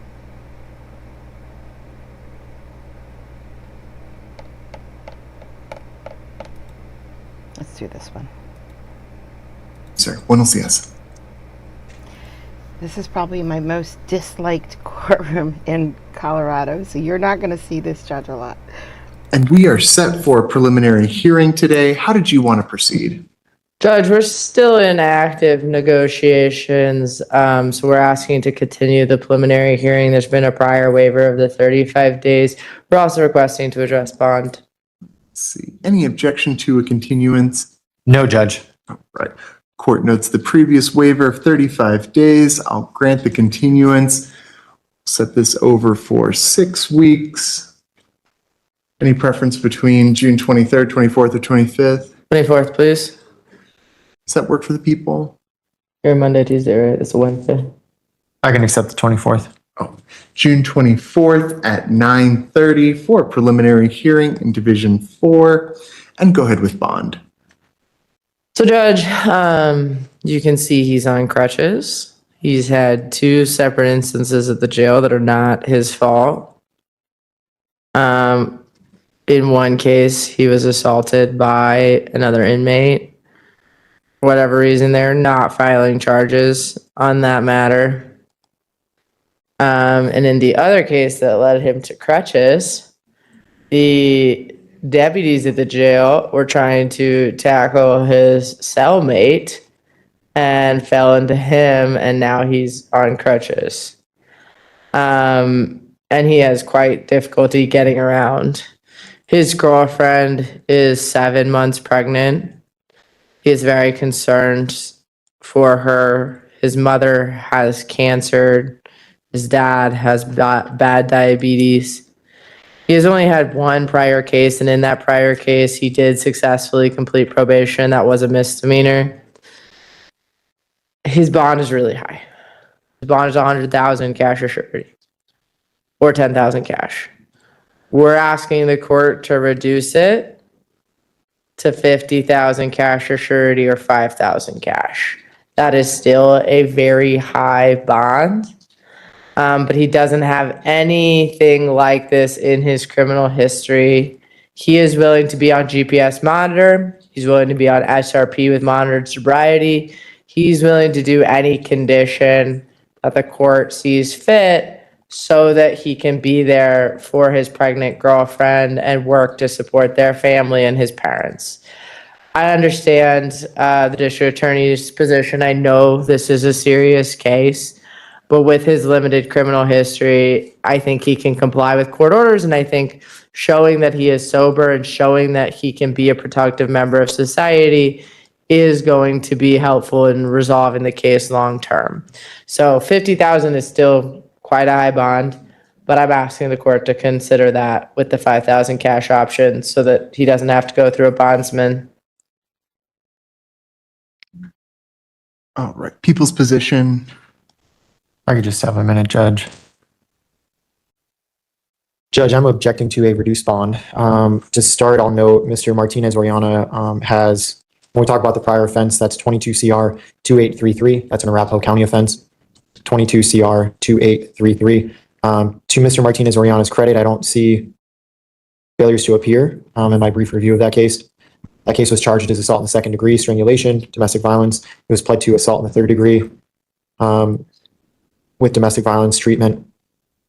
I'm sorry, what was that case number again? 22 CR 2833. See, so I start out thinking, okay, people need to go to jail if they commit a crime, but people don't need to be, beat and their bones broken. You know what I mean? Jail is the punishment. Gunslinger, thank you so much. I appreciate it. But his crime was domestic violence with strangulation. So, okay, let him get beat up. I don't care. Let him get a taste of his own medicine. Arapahoe County. But my opinions don't mean anything, so I can have them. This is, so that was a 2022 case, an assault case. This case is, of course, quite concerning for community safety. Mr. Martinez-Oriana fled officers at an extreme speed, 90 miles per hour in a 35. He attempted to run a red light and he struck a vehicle that was passing through the intersection. His vehicle crashed into a barrier and he fled on foot. Officers that searched the vehicle found a handgun in the driver's side footwell. Officers pursued Mr. Martinez-Oriana on foot. He hid under a vehicle in an apartment complex parking lot. When officers detained him underneath that vehicle, they removed him. They found a pipe for methamphetamine in his pocket. They found a satchel under the vehicle. They found another methamphetamine pipe underneath underneath one of the passenger tires. And above that, they found controlled substances hidden in the brakes of that vehicle. That's how we get to the possession of fentanyl. Those substances, under the officer's reasonable belief, those are fentanyl. They performed testing, which was initially inconclusive by laser, which is a common practice, but then it was chemically tested as well for presumptive testing. The officers charged, of course, the drug possession based on the amount as possession with intent to distribute, the possession of the firearms under two theories, the vehicular eluding, and then during investigation with Mr. Martinez, he appeared under the influence of a controlled substance. The blood was drawn, and we don't have a return on the blood work. I just explained those facts because people have serious concerns for Mr. Martinez-Oriana's behavior in the community, and that's why I'm objecting to reduce bond. Thank you. Court has heard the statements of the parties. I've had an opportunity to review the affidavit and the pretrial services report. Do note the aggravated facts as stated by the people.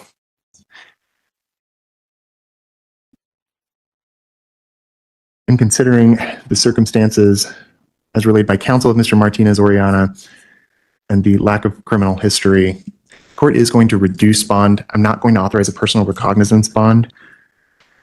Mr. Martinez, I'm reducing your bond over the objection of the district attorney. If you violate any of the conditions of bond, And you're going to get a warrant out for your arrest, and it's going to go back up to $100,000, and you're not going to get another reduction. It's very important that you follow up with everything that I'm going to order as a condition of this reduced bond. You understand that? Yes. Court is going to set bond in the amount of $25,000, cash or surety. Conditions of the bond will include the supervised release program and monitored sobriety, and no driving without a valid license. So we've got our next court date. We've got the new bond. I'm not going to do a cash option of $2,500, but that's what he would post as a premium with the bonds person. I did reduce it lower than what the defense had asked for, so that if he does not appear, the bonds person has a stake in the game to go and make sure that he appears. I will explain that to him. Anything else to address? No, Your Honor, thank you. Thank you. No, Judge. Okay, let's see.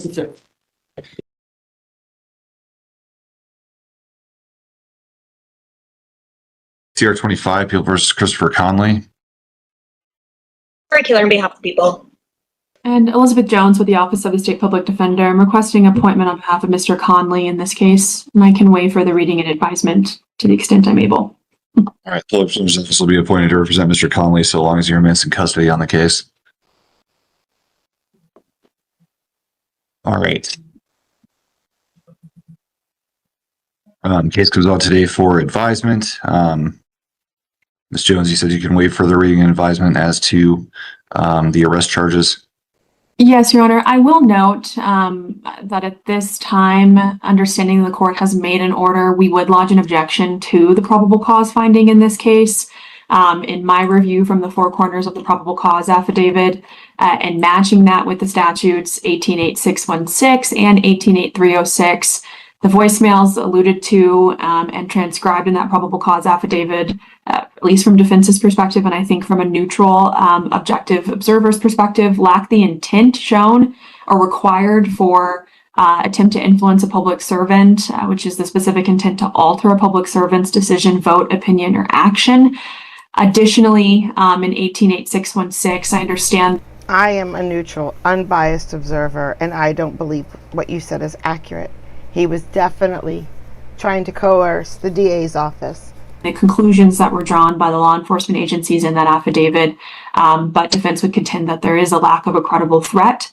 On top of this, I think that we also just want to note, and this is a consideration for bond as well, this is a case where we have ongoing orders of incompetency, which I think maybe factor into those decisions as well. Again, I understand the court's order as it's already been issued, but we are objecting to that PC finding. Understood. I know that Mr. Conley is pending, well, at least apparently pending planning for an out of custody restoration process, I believe, in the other case that remains pending in Elbert County. But understanding that, what's people's position on bond? Yes, Your Honor. I do want to address bond. I filed this morning a motion for protective order that I'd like to address at some point today as well. We can do it later, but given some of the information in the PC statement and the potential reports, I want to make sure that is protected, and that kind of goes along with the bond argument. Obviously, the people have concerns based on the nature of the voicemails and kind of the defendant's threats made in those voicemails towards members of my office. I'll tell the court this is likely to be special prost. That process takes a little bit, but we do anticipate that this case alone, will receive probably that designation. The people have concerns. I know the defendant scores, I think, in the middle ranges on the bond guidelines, but I would ask the court to consider an increase of bond. I think the concern in looking at these cases and the history of competency is that the defendant was presenting as symptomatic. It doesn't appear that he's maybe compliant with what he needs to be to mitigate his mental health, and the people believe he poses a significant risk to the community, but also to the victims and people he targeted in this case. The people believe an increase to the high risk range, which is $20,000 cash or surety, would be appropriate. It does look like we need to readdress the competency concerns. I will tell the court, if the court were interested in what civil commitment might look like, we are 1 day past the 56-day deadline. I think if you're going to make a bunch of phone calls to the district attorney's office and threaten them all, that your bond should be higher than if you were to call like your ex-girlfriend or your current wife or whatever and threaten her. I think the punishment should be higher for public officials when they get threats like that, telling them that you need to drop the case or you're going to kill them all. They should get in big trouble for that. Aligned to use the last evaluation. However, the last evaluation also didn't recommend commitment, which is a concern for the people. I think we're going to need updated evaluations, and I think we'll probably have to wait till filing of charges to start that process, but that is a concern, and there's nothing in the meantime that would mitigate his risk in the community. So for those reasons, we're asking for that increase in bond. Okay. Ms. Jones? Yes, Your Honor. I am objecting to any increase in bond. The specific request by the prosecution, I think it was $20,000 cash or surety, it denies any right to bond for Mr. Conley.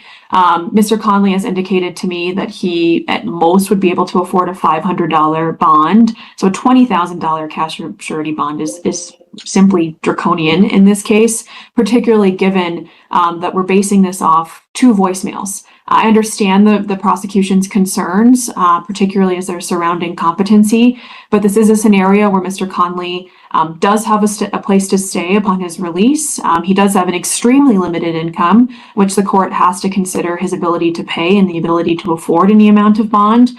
He lives explicitly off of disability. He would return to living at his parents' home, which is cited to in the affidavit, and he was there when law enforcement intended to contact him. He did receive the referral for the restoration from Centennial Mental Health. According to Mr. Conley, Centennial was not reaching out to him and had failed to contact him in the last couple of weeks. And Mr. Conley, I'm going to advise you not to speak on anything surrounding that. But Mr. Conley has previously engaged with outpatient restoration. And that was the order of the treatment plan that was put in place by Judge Slade in April. To the extent, the court has concerns here, Mr. Conley's conviction history is fairly limited, albeit some of those cases and many of those cases have been dismissed due to competency, but he has not sustained convictions previously. He has been routinely found incompetent in other cases, but at this time, we don't have any other safety concerns in the community, from his family, from his home, from the individuals that were interacting with him on a daily basis. We have these limited voicemails. So to raise the bond to that amount is inappropriate from the defense's perspective. We would be asking for a personal recognizance bond if the court's not inclined to do that with the conditions that he comply with the restoration plan that's already instituted in 24 CR 19, then we would ask for the court to consider setting bond at either $500 cash or $5,000 cash or surety to at least afford that opportunity for bond in this case. As it relates, Your Honor, just another comment. Use baggies. You can use baggies. would the court be willing, depending on the bond order, to bring up 24 CR 19 at today's appearance? For what purpose? If the court is not authorizing a PR bond, I would want to make a motion for the court to revoke bond in that case. I think that depends on the court's orders in this new case. Well, he ain't getting a PR bond. And Your Honor, I think that would be because essentially that case would be dismissed on competency grounds, so the revocation of bond would go to the calculation. If all of your baggies are full of drugs, don't use baggies. It's dismissal is why defense is asking. That's correct, Your Honor. We're about like 20 days away from mandatory dismissal in 24 CR 19. Okay. With time served in custody.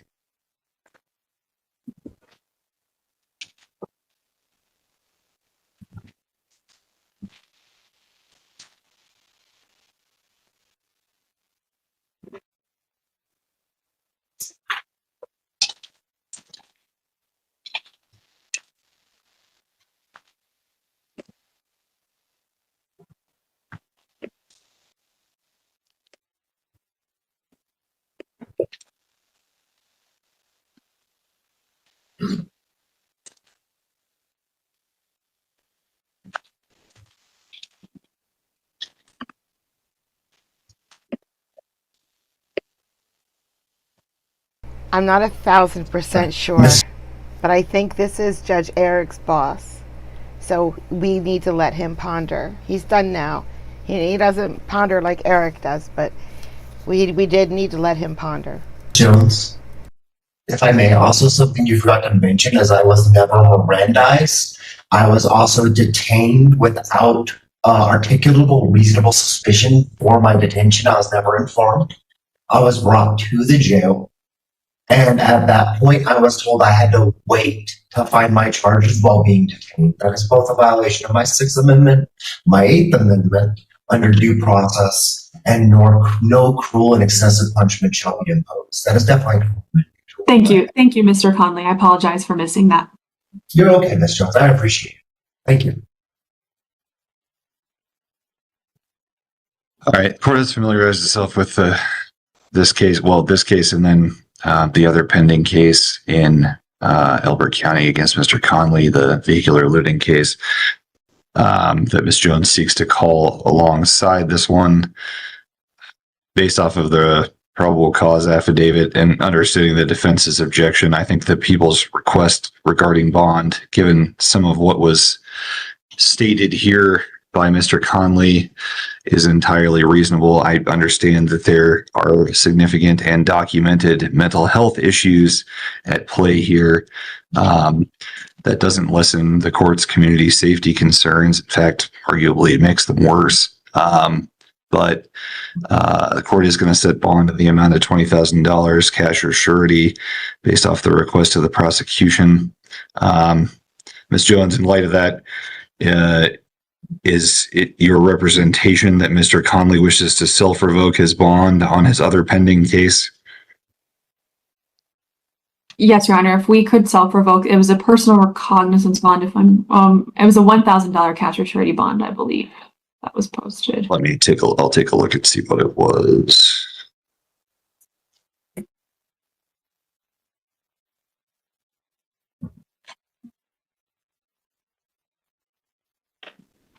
I'll just wait a few days for due process. 3 days to validate the charges. I have my CCP. Yes, Your Honor. It was a $1,000 posted by Mr. Conley. There's no surety. In light of that, Ms. Kaler, I don't think the prosecution has any ability to object. No,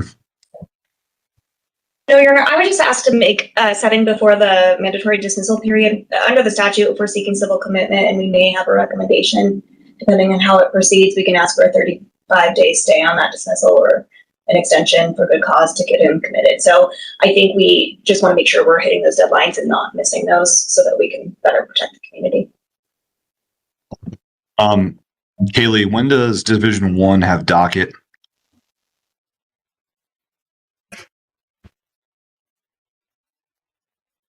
I don't have the calendar in front of me. I apologize. Is there one on the 18th? next docket date for Division 1 is going to be May 18th. Okay. We'll set 24 CR 19 on that day at 1:30 for status.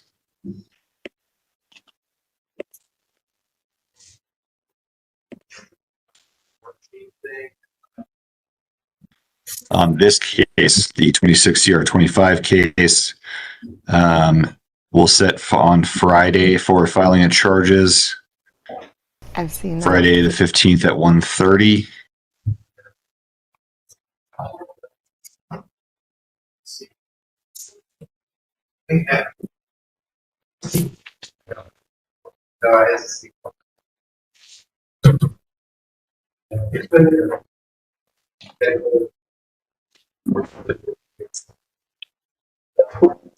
And as far as mandatory protection order goes,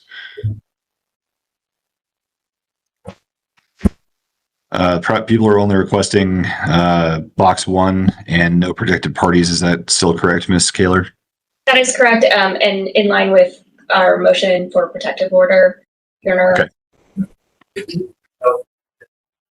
All right, Mr. Conley, the mandatory protection order in your case indicates that you shall not harass, molest, intimidate, retaliate against, or tamper with any witness to or victim of the acts you're charged with committing. You have any questions for me about that?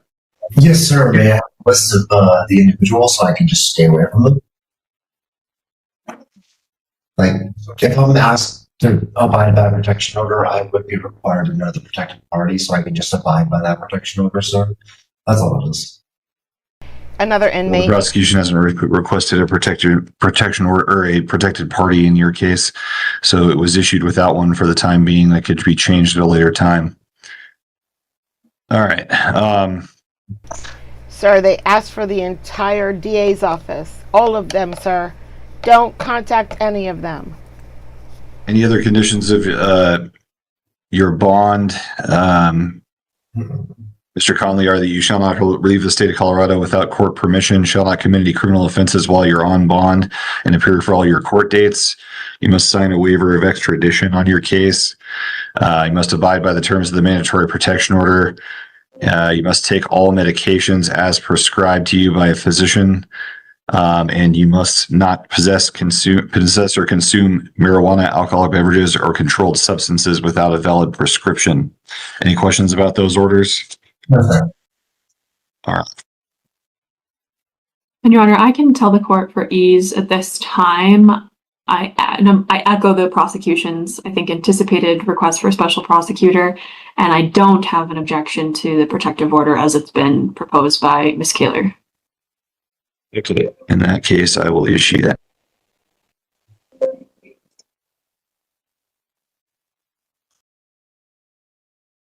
Do that. Let's hear from the people first.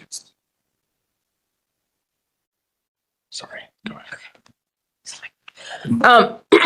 Your Honor, as I stated in my motion, sorry, my computer is doing new weird things this morning.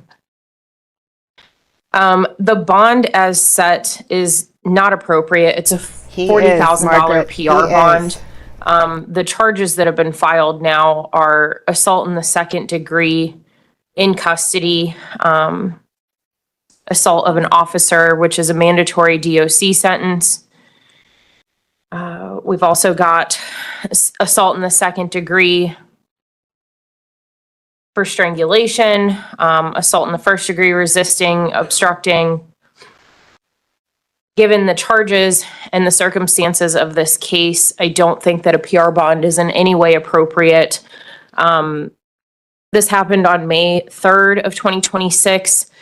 Mason LaMonica is a 17-year-old, just barely 17-year-old child whose stepdad, the defendant, had put his hands around his neck, had pushed him down, had kicked him in the back after Mason and his mom were having a disagreement and having a verbal argument. His mom had pushed him back and he had raised his hand up to keep her from pushing him. And then the defendant got involved and attacked him.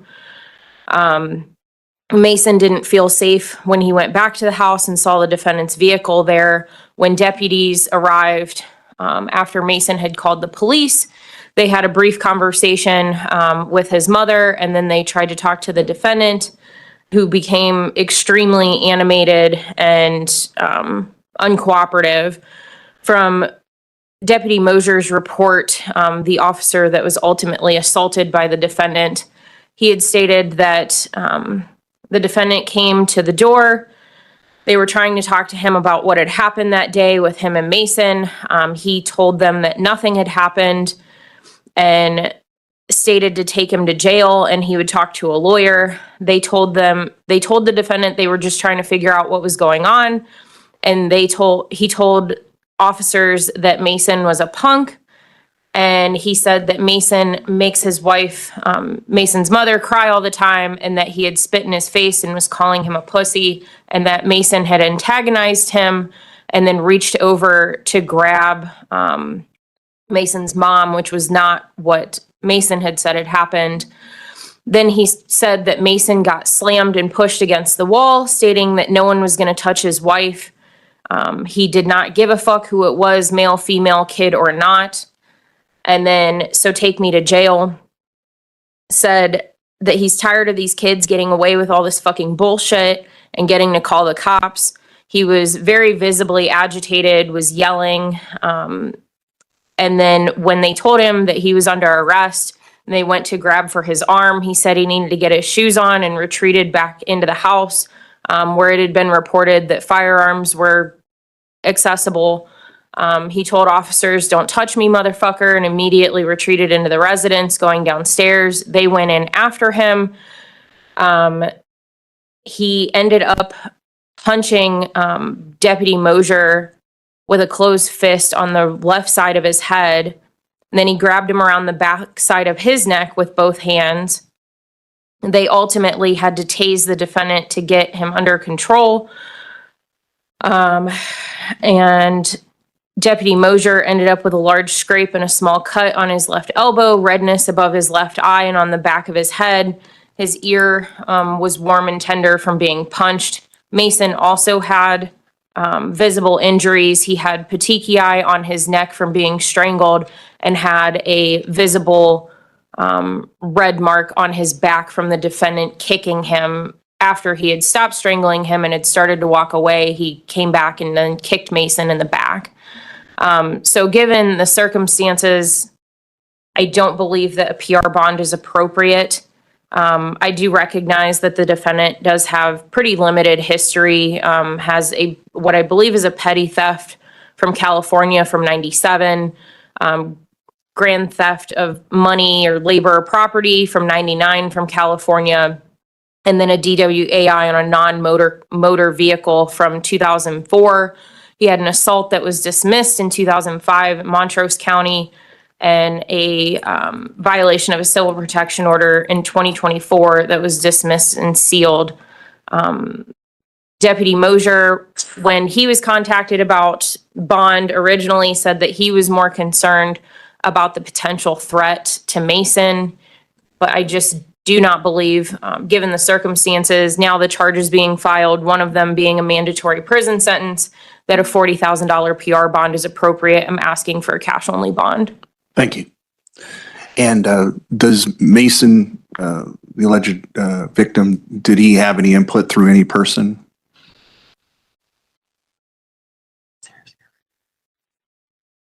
I do believe Mason's mom, Sarah Yarbrough, Mr. Yarbrough's wife, is present in the courtroom. Okay, is she going to want to speak? I'm not sure. I just know she's here. Fair enough.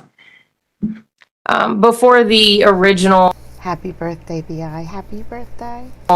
Bond hearing, they tried to reach out to Mason, but it went to voicemail. They did speak to his mother. She did not want contact, wanted him restrained from the address, had concerns about mental stability. Said that the bottom line was that Mason needed to feel safe and protected in his home. Good job, And then Mom. I don't believe we got a call back after she talked to Mason to get his position. All right, thank you. Whenever you're ready, Ms. Bradley.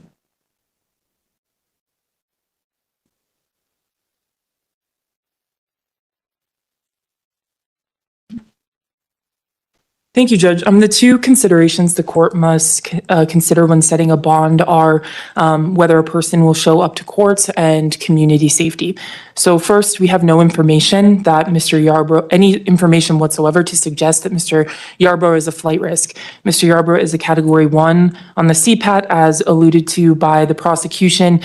All of his criminal history is exceptionally old. His most recent conviction is from 10 years ago. The rest of his misdemeanor convictions are from over 20 years ago.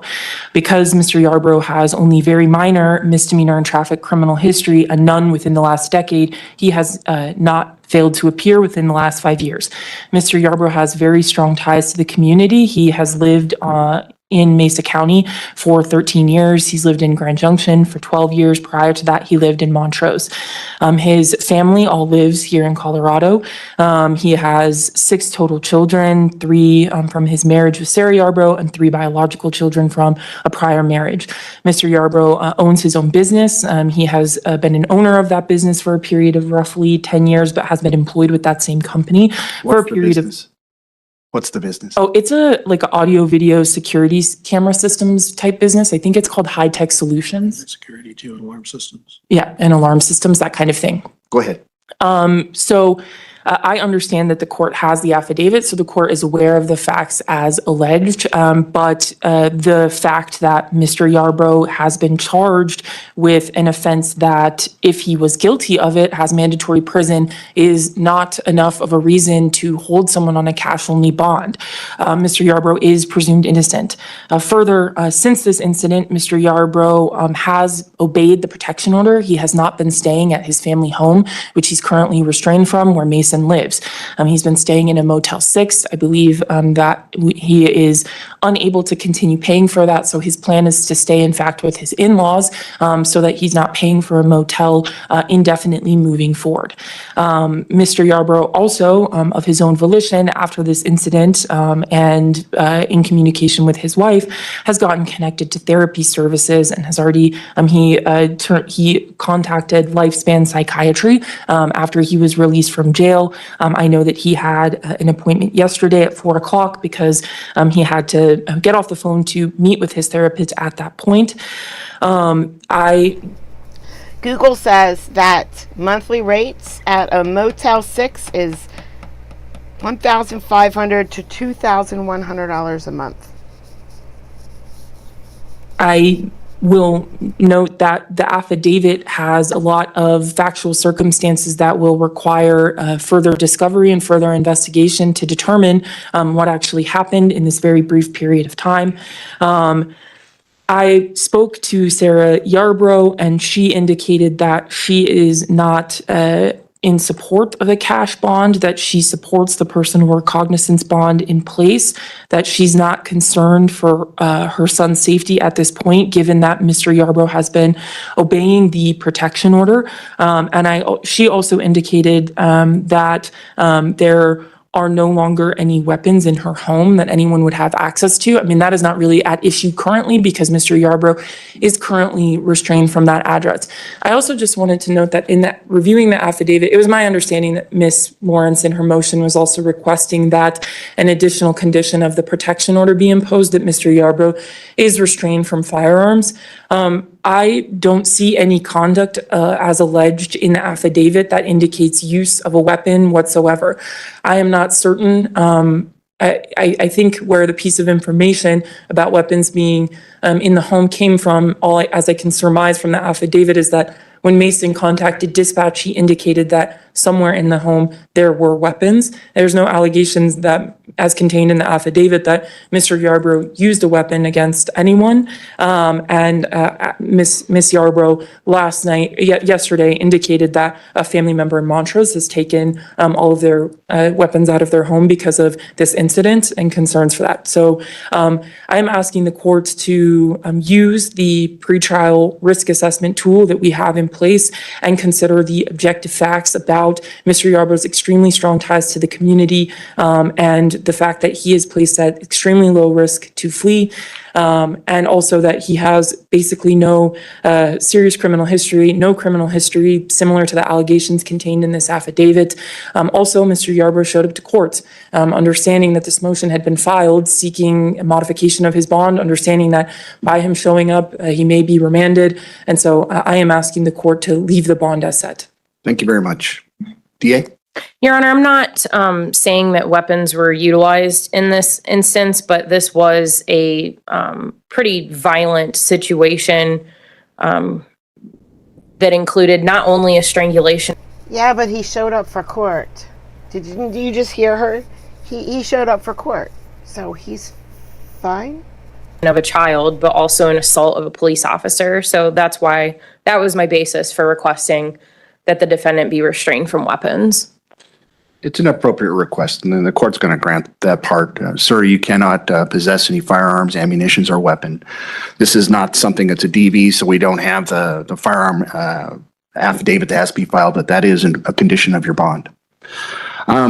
Obviously, as relayed by the DA, the allegations in this case are quite serious and do obviously have a potentiality of a mandatory Department of Corrections sentence because of the allegations with the officer.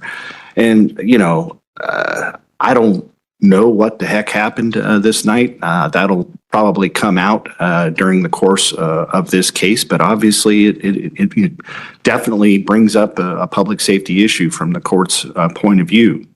So looking at the nature of the case and the likely sentence, obviously that weighs against the defendant.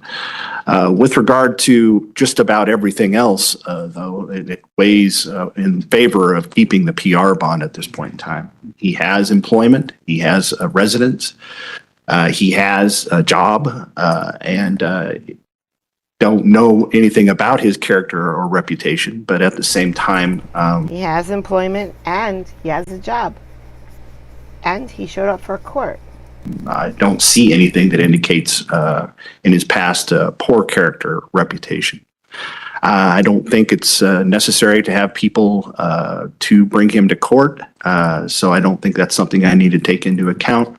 His prior criminal history and his failures to appear are very small. I don't have, at this point in time, I understand the facts, and obviously they're completely, the allegations are completely disturbing, but I don't have any indications of possibility of violations of law if he's given, if he keeps the PR bond. I don't see anything that would indicate that there would be a likelihood of harassment or intimidation of witnesses. He has strong ties to the community. I think it's unlikely that he would flee the jurisdiction at this point in time. The court is not going to modify the bond at this point, recognizing obviously that if we end up having pretrial supervision issues, then the court must take another look at this because the DA is not wrong. It's just that there's just not enough here from the court's perspective that we need to go from a PR bond to a cash bond and have him in custody during the pendency of this case. So for now, the bond will remain exactly the same. The condition of bond adding the no firearms, ammunition, or weapon is added as of today. All right, what are we doing? Judge, I am asking that we return on June 26th, and I would also like to alert the prosecution that at that point, I'd like to address the protection order. So June 26th is when you want to address the protection order? Yes, please. All right. All right, we'll come back. Is the DA okay with that? No objection. All right, June 26th then, and that will be at 8:30 in the morning. We will be addressing the protection order at that time. Thank you. Thank you.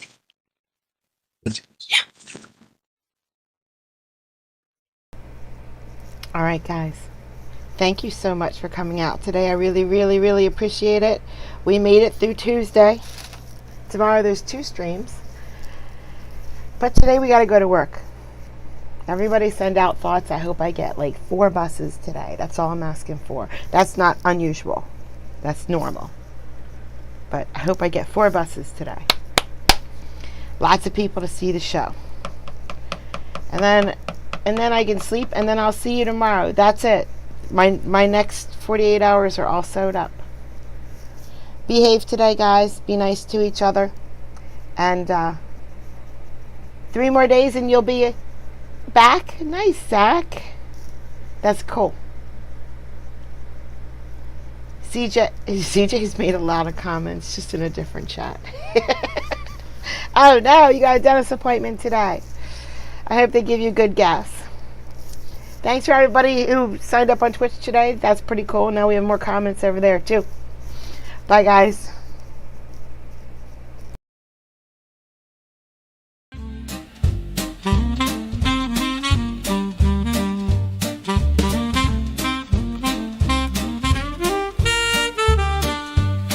Well, I thought I'd write a happy song. I found a chat room where I belong. You don't know how much it means to me. With such a groove, I'm less lonely. Oh, Kathy's the creator, she's leading the way. At Court Vibes, we laugh and we stay. Her smile shines bright, she's got that grace. Come join the fun, it's a welcome and play. I can count on distraction from my pain, 'cause this creator takes you there and back again. Kathy is the heart here, always in stride. Her work is hard, but her joy she can't hide. Oh, Kathy's the creator, she's leading the way.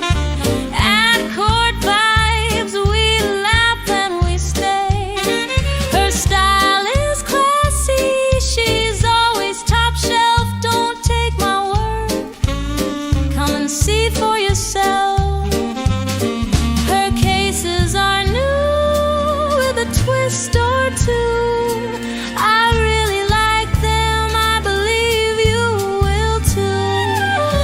A little lifeline passed along in rhyme. Why don't you join us? It's a guaranteed good time.